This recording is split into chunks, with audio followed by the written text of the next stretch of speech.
오늘도 하나님 앞에서 하나님을 예배하며 또 기도하는 여러분 모두에게 주의 크신 은혜가 가득하기를 주님의 이름으로 축복합니다. 오늘 우리가 다시 야고보서의 말씀을 강론하며 습관을 깨고 은혜로 나아가라 라는 제목의 말씀을 나누겠습니다. 우리가 예수님을 믿게 되면 예수님을 믿기 전과는 완전히 새로운 영적인 현상들이 열리게 됩니다. 영생을 알게 되고 천국을 소망하게 되며 하나님을 아버지라 부르는 놀라운 축복을 우리가 경험하게 됩니다. 이와 함께 신자에게 일어나는 또 다른 영적인 증상 하나는 바로 하나님이 아닌 이 사탄의 존재를 실감하게 된다는 사실입니다. 빛이 있으면 어둠이 있듯이 하나님이라는 빛의 존재를 우리가 알게 되면 그에 반하는 어둠의 존재를 우리가 깨닫게 된다라는 사실입니다.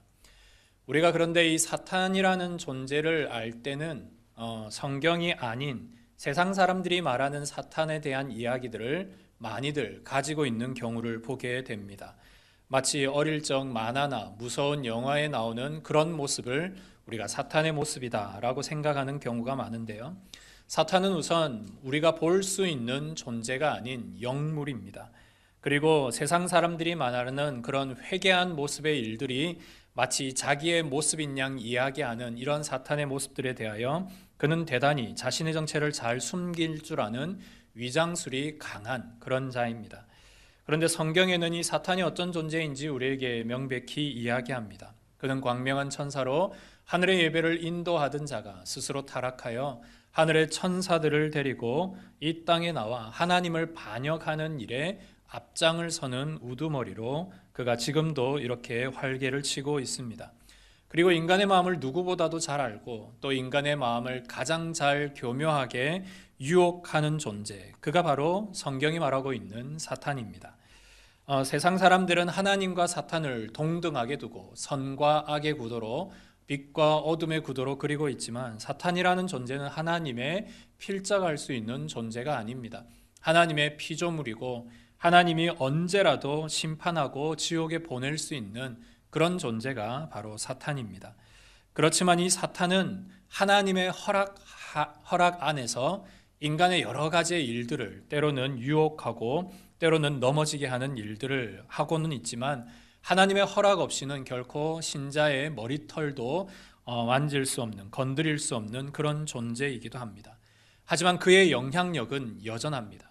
성경에는 사탄은 언제나 우는 사자처럼 신자들의 마음도 미혹하고 넘어지게 하고 심지어 구원에 탈락하게까지 만들려고 하는 그런 몸부림을 치고 있는 존재가 그다라고 말합니다. 그래서 오늘 우리는 이 야고보서 4장의 말씀을 통해 우리의 죄된 습성, 우리가 하나님과 반대되는 그런 죄의 습관들을 깨어내오고 하나님의 은혜 앞으로 나가는 이 일에 말씀을 통해 은혜를 발견하고 우리 가운데 있었던 이런 사탄의 영향력을 줄이고 없애나가는 그런 오늘의 은혜의 시간이 되기를 소망합니다. 먼저 오늘 본문에는 사탄이 인간에게, 특별히 신자에게 어떻게 역사하는지에 대하여서 세 가지로 그려내고 있습니다. 첫째로 인간의 마음, 즉 인간의 욕심을 건드는 정욕적인 마음을 미혹하여서 채워지지 않는 갈망을 우리에게 불어넣는다라고 그렇게 이야기를 합니다. 한 부자가 있었습니다. 그는 열심히 평생토록 내가 세계 최고의 부자가 되어야겠노라 그렇게 열심히 일을 하고 돈도 그만큼 많이 벌었습니다. 남부럽지 않게 성공하고 모든 일에 정말 우뚝 선 그런 부자가 되었습니다. 하지만 그는 모든 것을 얻으며 행복하리라 생각했지만 그날부터 해서 불면증에 시달리기 시작했습니다. 뭔가 채워지지 않는 공허함, 뭔가 채워지지 않는 빈자리에 어떤 것이라도 메워도 그의 마음은 결코 만족할 수 없었습니다. 이게 바로 사단이 속삭이는 일입니다. 이걸 네가 더 가지면 행복할 수 있어. 이 위치까지 가면 네가 더 행복할 수 있어. 더 만족할 거야 라고 우리에게 부추기지만 이런 모든 일들은 마치 바닷물을 마시는 것과 같은 갈증만 더하는 일이 계속이 됩니다. 이처럼 사단은 우리 인간을, 특별히 신자의 모든 마음들에 이런 마음을 불어넣어 우리를 어떤 일에 있어도 신앙에서 떨어지게 만드는 일에 오늘도 최선을 다하고 있습니다. 오늘 본문 1절은 우리에게 이야기합니다. 너희 중에 싸움이 어디 있느냐? 다툼이 어디로부터 나느냐? 너희 지체 중에서 싸우는 정욕으로부터 나온다 라고 그렇게 우리에게 말하고 있습니다. 여기서 말하는 정욕, 이것은 인간의 근본적인 욕심을 더 나가서 자신의 만족을 최우선으로 삼는, 자기 만족을 위해 최우선으로 자기중심적으로 모든 일을 살아가는 욕망, 이것을 우리는 정욕이다 라고 이야기합니다. 그렇다면 왜 신자에게도 이런 정욕이 작용하게 될까요? 오늘 보면 야고보서는 불신자에게 쓴 하나님의 말씀이 아닙니다. 기본적으로 교회에서 10년, 20년 넘게 평생을 신앙생활해 왔던 하나님을 믿는 신자들에게 그의 믿음이 어떠한지, 그의 삶이 어떠한지를 하나님의 말씀을 통해 권면하고 또 그의 모든 일들에 대해 지적하는 말씀이 바로 야고보서입니다. 즉 야고보서에서 기록된 이 정욕에 이끌림받은 사람의 주체는 바로 신자, 우리들입니다. 그렇다면 왜 신자도 하나님을 믿고 예수 그리스도를 구주로 받아들이고 있는데 이런 정욕적인 것에 넘어질까요? 그것은 바로 하나님으로 채워야 될 그 빈자리를 세상 사람들과 마찬가지로 세상 사람들의 성공과 그들이 채우고자 하는 행복의 조건으로 채워내고 있기 때문입니다. 그렇게 되면 우리는 분명히 오늘도 하나님을 예배하고 있지만 뭔가 채워지지 않는 빈자리에 늘 고민하며 늘 부족함을 가지고 살아가게 됩니다. 이것이 바로 사탄이 오늘 여러분들에게 첫 번째로 행하는 그런 정욕으로 우리를 유혹하는 일입니다. 그 모든 끝에는 허무함과 오늘 본문 1절에 있는 것과 같이 서로를 싸우고 어떻게든 우리가 치열하게 다퉈서 뭔가를 차지하려고 하는 이런 일들의 반복으로 끊임없이 이어진다라고 우리에게 성경은 결론 맺고 있습니다. 두 번째로 사단이 신자를 미혹하는 방법 중에 하나는 바로 영적인 간음을 짓게 하는 두 마음을 품게 하는 일입니다. 두 마음을 품는 것. 여기 계신 성도님들 중에 운전을 하시는 분들이 계실 겁니다. 우리가 학원을 가면은 운전하는 강사, 운전 강사분이 꼭 하시는 말이 있습니다. 반드시 페달이 두 개가 있지만 한 발로만 사용하십시오. 우리가 페달이 두 개가 있으면 양발을 사용하는 게 편리하지 않습니까? 실제로 물론 그런 분들이 계시곤 하는데 이게 위험한 이유가 있습니다. 평소에는 그걸 잘 모르지만 갑자기 급 브레이크를 밟아야 하는 상황, 갑자기 위급한 상황이 생겼을 때 인간의 몸은 본능적으로 양쪽 발에 모두 힘이 동일하게 가게 된다라고 합니다. 그러면 양쪽 페달을 쓰고 있는 사람은 그 차가 이 양쪽 페달을 동시에 밟음으로 오류를 일으키거나 미끄러지거나 서야 될 그 자리에 서지 않고 오히려 오작동을 하게 되는 그런 위험한 상황이 생기게 됩니다. 이처럼 하나를 가지고 하나를 해야 하는 이런 일들 중에 양쪽을 가지고 양쪽으로 하게 되었을 때 일어나는 위험한 일들이 오늘 영적으로도 우리에게 일어날 수 있습니다. 이런 일들에 대해 야고보는 대단히 무서운 말로 우리 신자들에게 경고하고 있습니다. 4절 말씀을 보면 이런 두 마음을 가진 사람, 그들은 어떤 사람이냐? 간음한 여인들과 같다라고 말합니다. 간음한 여인, 남편을 두고 간음한 여인처럼 부정한 여인은 없습니다. 그런데 오늘 야고보가 말하는 이러한 간음한 여인은 비단 성적으로만 타락한 그 말을 하는 것이 아니라 하나님과 세상 사이에 양 다리를 두고 영적으로 간음한 것을 의미합니다. 많은 성도가 교회를 오지만 교회에 올 때는 십자가를 들고 주님 앞에 나오지만 우리가 세상을 나아가면 세상의 성공, 세상의 가치관, 세상의 방식, 물질적인 세상의 일들로 우리가 그대로 바로 탈바꿈을 해버리게 됩니다. 오늘 야고보 사도는 이렇게 세상과 하나님과 대하여 양쪽으로 있는 두 마음을 품은 사람을 세상과 벗하는 사람이다. 세상과 친구를 하고 세상과 함께 어깨동무를 하는 사람이다 라고 그렇게 이야기하고 있습니다. 한마디로 하나님을 주인으로 모셔야 될 신자가 세상도 주인으로 모시는 양쪽의 주인이 둘이 있는 그런 경우가 된다라고 말합니다. 야고보는 이런 일들을 살아가고 있는 오늘날의 신자들에게 단호히 이야기합니다. 너희가 세상과 벗이 되고자 하느냐? 그러면 스스로 하나님과 원수되는 것이라. 여러분, 원수는 서로 싸워 죽이는 관계가 원수입니다. 신자인 우리가 하나님이 아닌 세상과 두 마음을 품게 되는 순간 우리는 하나님과 대적하는 존재가 된다라고 성경은 이야기하고 있습니다. 그런 삶으로 살아가니 우리가 교회에 나와서 예배를 드려도 우리의 마음에 평안함이 없고 이 예배당을 벗어나도 우리에게 만족을 주는 세상의 것들을 우리가 잡고자 하니 마음속에는 늘 평안함이 없고 마음속에는 늘 불편함과 하나님의 말씀에 대한 영향력들이 줄어들게 되는 것입니다. 이 일을 하는 존재가 누구입니까? 바로 사탄입니다. 여러분의 마음을 계속 하나님과 멀어지게 하고 떨어지게 하고 예배를 드리는 이 현장에서도 마음속에 다른 생각을 품게 만드는 것이 바로 오늘 사탄의 영향력 속에 있는 신자의 일입니다. 이것이 바로 사탄이 일하는 두 번째 방식이고요. 세 번째는 바로 교만입니다. 은혜를 막는 교만의 벽을 세우게 하는 것, 이것이 바로 오늘날 사탄이 하는 일입니다. 오늘 6절에 보시면 하나님이 교만한 자를 물리치신다 라고 이야기합니다. 교만은 하나님이 없어도 내 인생을 잘 경영할 수 있어 라고 말하는 것을 우리는 교만이라고 합니다. 그런데 이 교만이라는 죄가 대단히 무서운 것은 이 교만은 우리가 부지불식간에 우리의 마음속에 들어올 때가 많기 때문입니다. 어느 누구도 어떤 신자도 난 하나님 앞에 교만해, 난 하나님 앞에 교만할 수 있어 라고 말하는 사람은 없습니다. 모두가 나와 하나님 앞에 겸손히 엎드리고 기도할 때마다 머리를 조아려 하나님, 저는 죄인입니다. 우리는 그렇게 기도하고 주님 앞에 나아갑니다. 그런데 어느 순간 우리에게 교만이 생기냐? 성경에 보면 그 교만의 대표적인 인물을 이야기합니다. 바로 바리새인입니다. 그는 종교적으로는 대단히 열심히 있는, 말 그대로 쉽게 얘기하면 신앙적으로는 100점짜리 신앙을 갖고 있는 사람이 바리새인입니다. 성경을 모두 기억하고 있고 성경 말씀의 율법대로 살려고 엄청 노력하고 있으며 일주일에 3번은 금식하고 하나님 앞에 반드시 정한 11조를 내고 그의 모든 종교적인 열심에는 어떤 사람도 따라갈 수 없는 그런 완전함이 이 바리새인들에게 있습니다. 그런데 이들 가운데에는 이러한 율법적인 의로 자신을 드러내려고 하는 그런 의로움들이 많았습니다. 결국 이들을 향해 예수님이 불렀던 호칭을 여러분 기억하실 겁니다. 바로 독사의 자식들아. 예배도 잘 드리고 교회도 잘 나오고 하나님 앞에 예물도 잘 드리는 사람들이었음에도 그들의 마음속에 자신의 의로 교만했던 순간 그들의 이름은 독사의 자식들이 될 수밖에 없었습니다.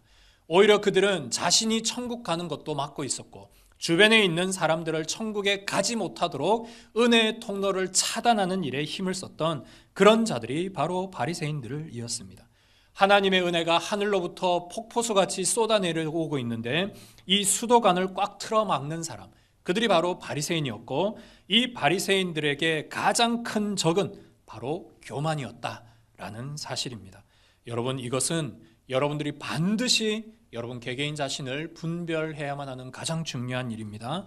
교만은 우리가 예배를 잘 드릴 때도 하나님 앞에 예물을 잘 드릴 때도 열심으로 주님을 위해 봉사할 때도 바리새인들처럼 생길 수 있습니다. 그러므로 언제나 이 교만함을 하나님 앞에 떨쳐낼 수 있도록 성령으로 자신을 돌아보는 일은 대단히 중요하다 하겠습니다.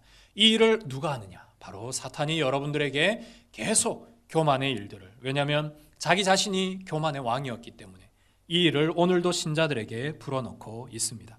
이처럼 오늘 야고보서 4장은 이 사탄이라는 존재가 오늘날도 하나님을 믿고 주님을 위해 열심으로 살아가려고 하는 이런 신자들의 마음을 정욕으로, 두 마음으로, 교만함으로 오늘도 끊임없이 미혹하고 넘어뜨리려고 하는 일에 최선을 다하고 있음을 본문은 이야기하고 있습니다.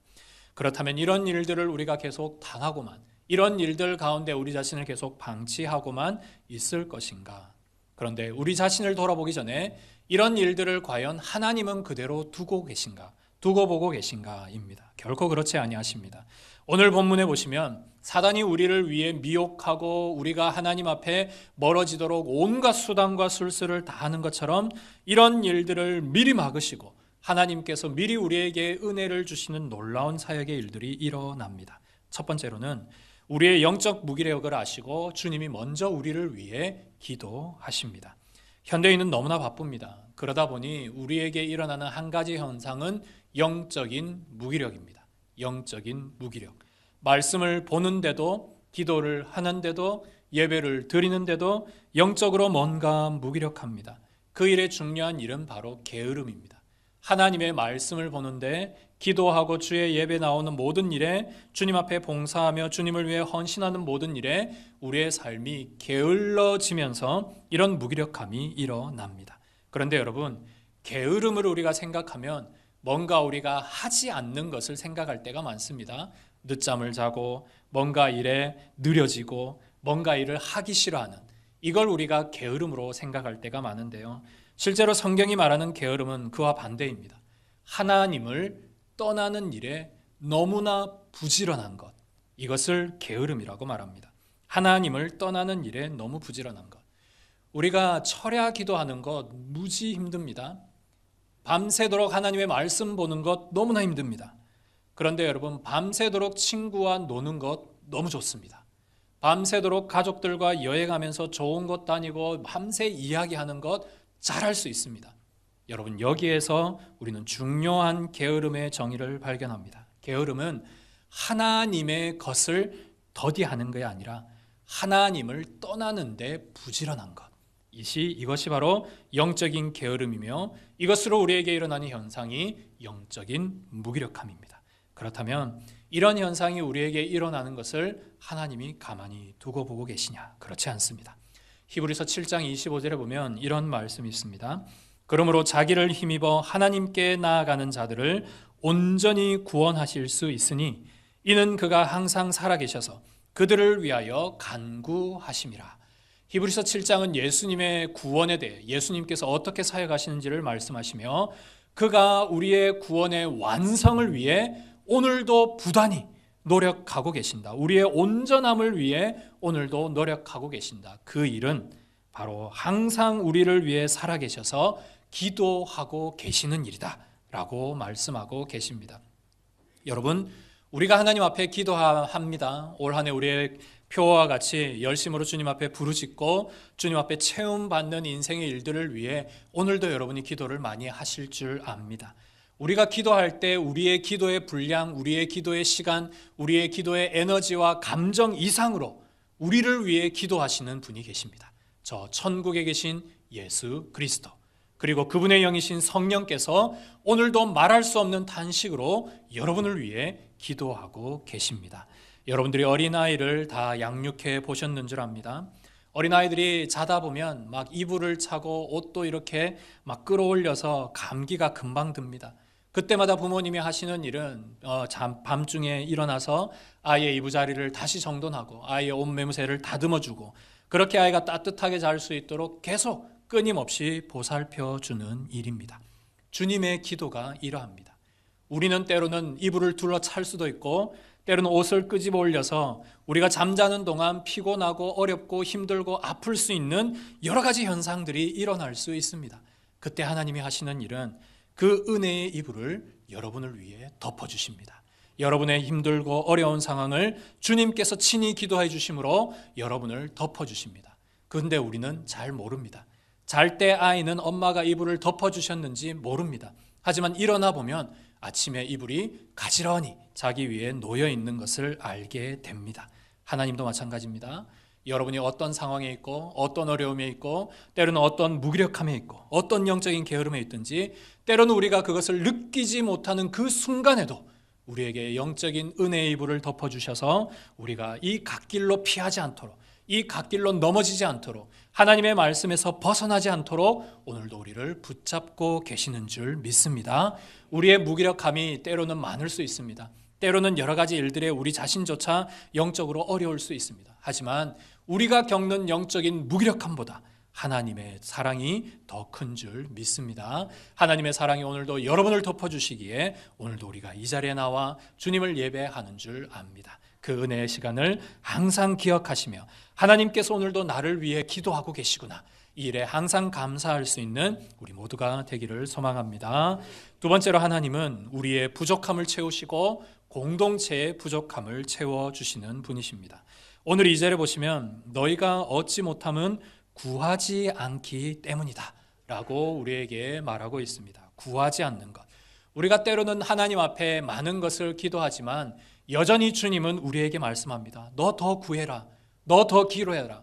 내가 너를 위해 이만한 것을 더 예비하고 있으니 너는 구하고 찾고 두드려서 내가 너에게 주고자 하는 모든 것들을 다 받으라고 주님은 우리를 위해 예비하고 계십니다. 그러므로 여러분, 오늘 2절의 말씀을 늘 기억하시며, 그리고 올 한 해 우리가 가졌던 이 표의 말씀을 기억함으로 주님 앞에 늘 채워주십시오. 주님 내게 은혜를 주십시오. 주님 내게 하나님의 강력하신 도우심과 능력을 주십시오. 그렇게 구하여 하나님의 은혜를 체험하는 올 한 해가 되시기를 소망합니다.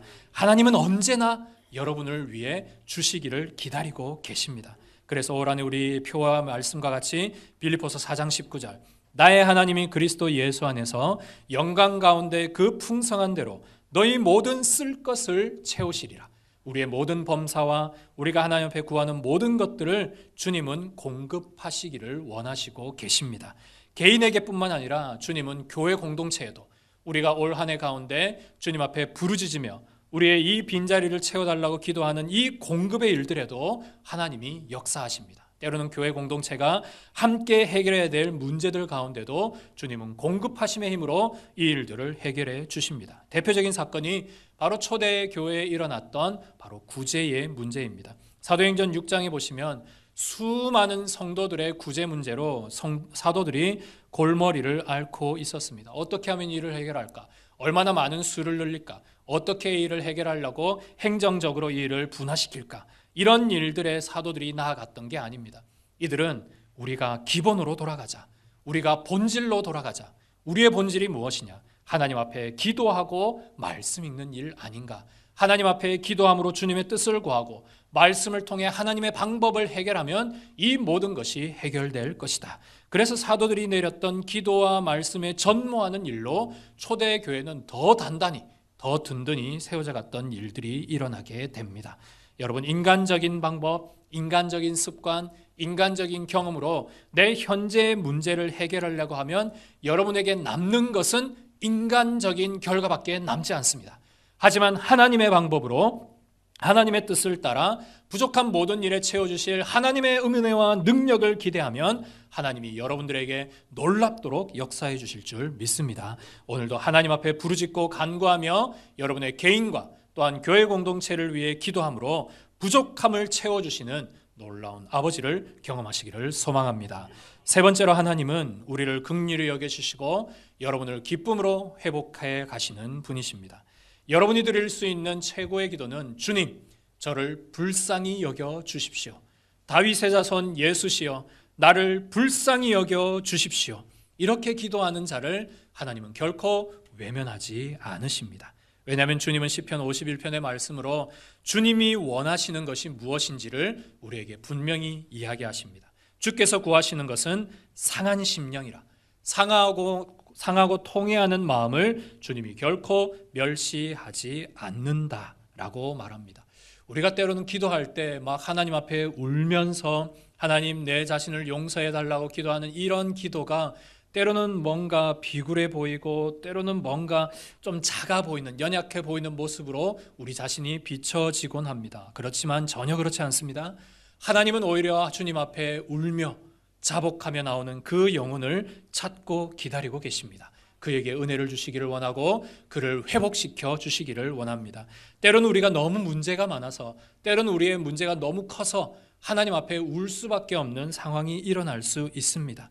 때로는 문제가 너무 아파서 하나님 앞에 울며 달려나오지만 주님은 여러분을 능히 싸매어 주시고 안아주시는 그런 아버지 되시는 분이심을 여러분이 믿으시기를 바랍니다. 그래서 누가복음 21장에는 이 주님께서 너희들이 이런 세대를 살며 은혜를 주시는 하나님 앞에 주의하고 경계해야 될 것이 있다 라고 세 가지를 말합니다. 그것은 바로 방탕함, 술 취함, 생활의 염려입니다. 방탕함, 술 취함, 생활의 염려. 이것 때문에 너에게 주는 하나님의 은혜가 막히고 이것 때문에 너에게 주었던 하나님의 은혜가 금방 고갈되는 이런 일들이 일어난다라고 말합니다. 오늘날 신자들이 이 술 취함, 방탕함과 생활의 염려 때문에 많은 일들이 바쁩니다. 많은 마음이 빼앗겨 있고요. 많은 일들의 하나님 앞에서의 질서들이 정돈되지 않습니다. 물론 그럼에도 하나님은 오늘 우리를 긍휼히 여겨주시고 우리를 불쌍히 여겨주셔서 회복시켜 주시기를 원합니다. 그러므로 오늘 여러분이 할 일은 하나님 앞에 주님을 깊이 만나며 하나님의 은혜를 따라 여러분의 인생이 회복되는 일에 주님 앞에 기꺼이 두 손 들고 나아가는 바로 이 일인 줄 믿습니다. 그래서 주님은 오늘도 주님을 찾는 자에게 긍휼을 베푸시기를 원하고 그 개인과 그 공동체를 기쁨으로 회복시켜 주시기를 원하십니다. 바로 이 세 가지 일이 하나님께서 우리가 잘 알지도 못하는 순간순간마다 우리에게 하시는 놀라운 역사입니다. 그렇다면 하나님이 이렇게 하심으로 이런 놀라운 은혜를 베풀어 주시는데 사단의 모든 간계와 그의 모든 술수를 막으시고 오늘도 우리를 이렇게 인도해 가고 계신데 그럼 우리는 가만히 있으면 되겠느냐? 그렇지 않습니다. 두 가지 일을 여러분들에게 권면드리며 교훈합니다. 첫 번째, 하나님을 경외하시기 바랍니다. 하나님을 경외하십시오. 경외는 하나님을 두려워하는 일이 우선되어야 합니다. 하나님을 두려워하는 것, 하나님의 말씀에, 하나님의 존전에, 하나님의 임재를 두려워할 줄 아는 사람, 그가 바로 하나님을 경외하는 자입니다. 그런 경외하는 자에게 나타나는 현상의 첫 번째는 7절에 있습니다. 바로 하나님께 복종하게 됩니다.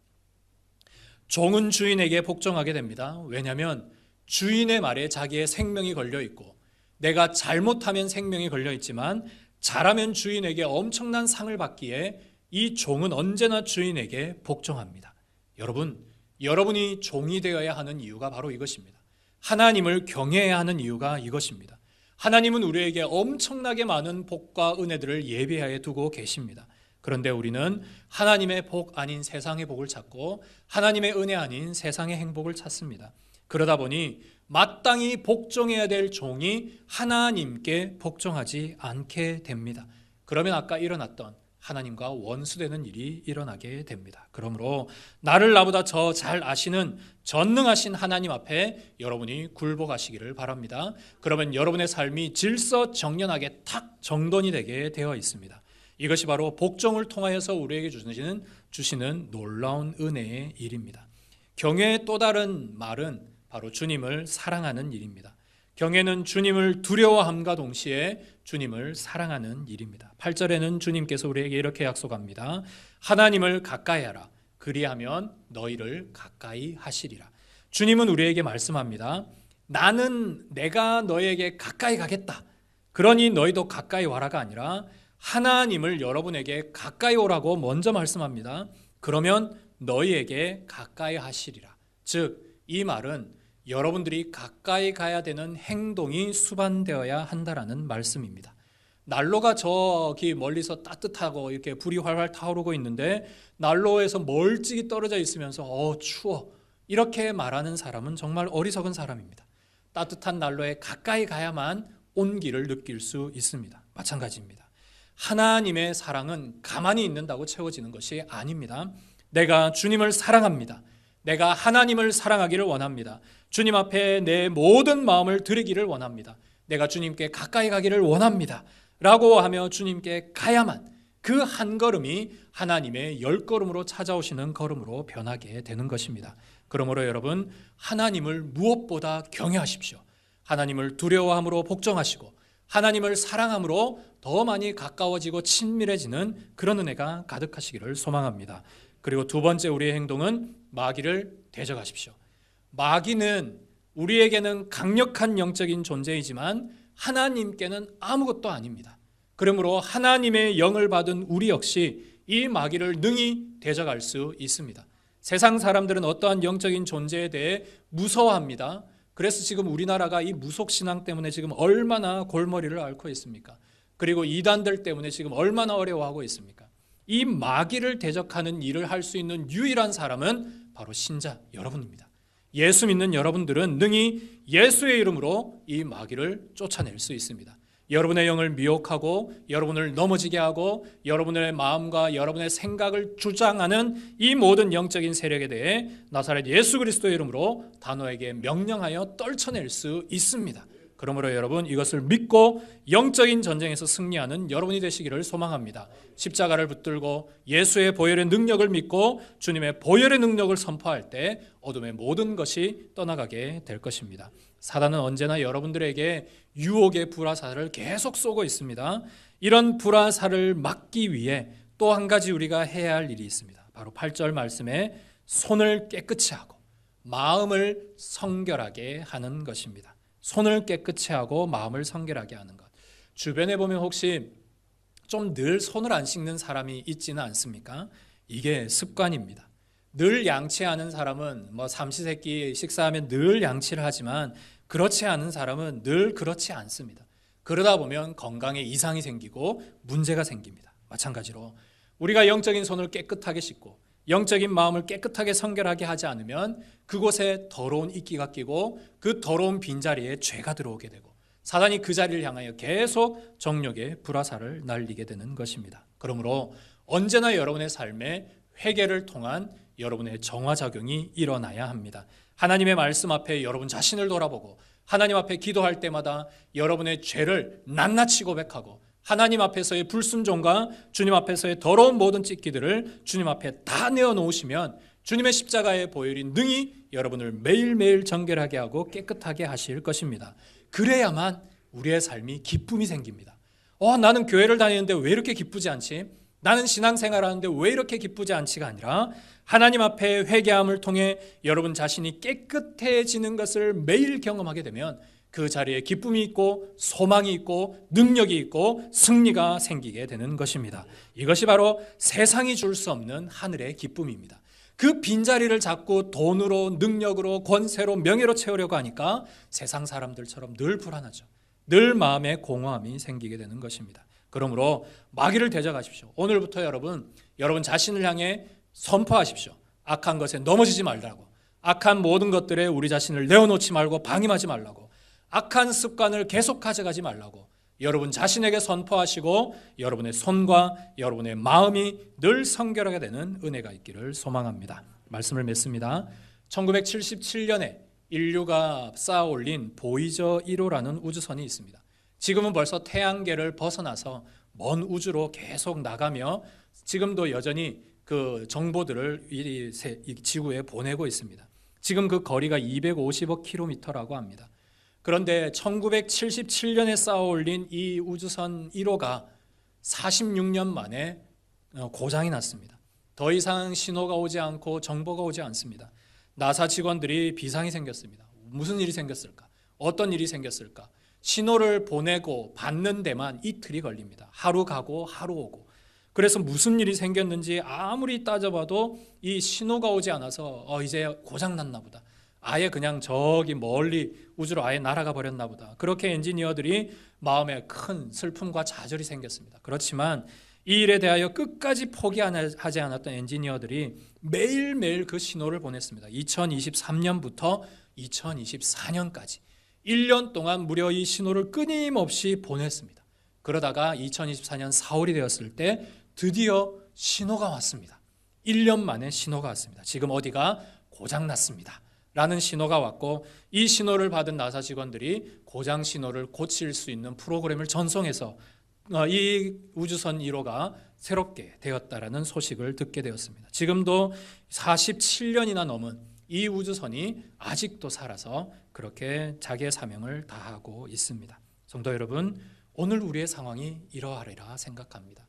250억 킬로미터보다 더 멀리 떨어져 있는 그 하나님께서 마치 보이저 1호와 같이 영적으로 고장나고 영적으로 어렵고 영적으로 뭔가 문제가 생긴 우리를 향해 주님은 계속적으로 고장 신호를 복구할 수 있는 신호를 계속 우리를 향해 보내고 계십니다. 기도를 통해 말씀을 통해 예배를 통해 우리에게 계속 보내고 계십니다. 주님은 끝까지 포기하지 않으시고 여러분의 회복과 여러분의 은혜를 위하여서 오늘도 이 신호를 주고 계신 줄 믿습니다. 주님 앞에 우리가 나아가는 것, 오늘도 주님 앞에 예배드릴 수 있는 것, 그 은혜롭고 전능하신 주님께서 우리를 능히 고치시고 우리를 능히 회복하실 줄 믿기 때문입니다. 습관처럼 굳어있는 여러분의 모든 죄악들, 습관처럼 굳어져 있는 여러분 앞에서의 영적인 게으름들, 이런 모든 것들을 오늘 나태함들을 깨뜨리고 오직 주님 앞에 은혜의 자리로 나아가 하나님 앞에 회복되는 그런 놀라운 인생들이 되시기를 주님의 이름으로 축복합니다. 함께 기도하기를 원합니다. 주님, 오늘 우리의 삶에 이러한 영적인 악습관과 주님 앞에서의 잘못된 죄의 모든 습관들을 깨어놓게 하시고 하나님을 경외하게 하시고 마귀를 대적하며 하나님 앞에 은혜의 자리로 나아갈 수 있는 우리의 영적인 삶의 회복을 허락하여 주옵소서. 함께 기도하겠습니다.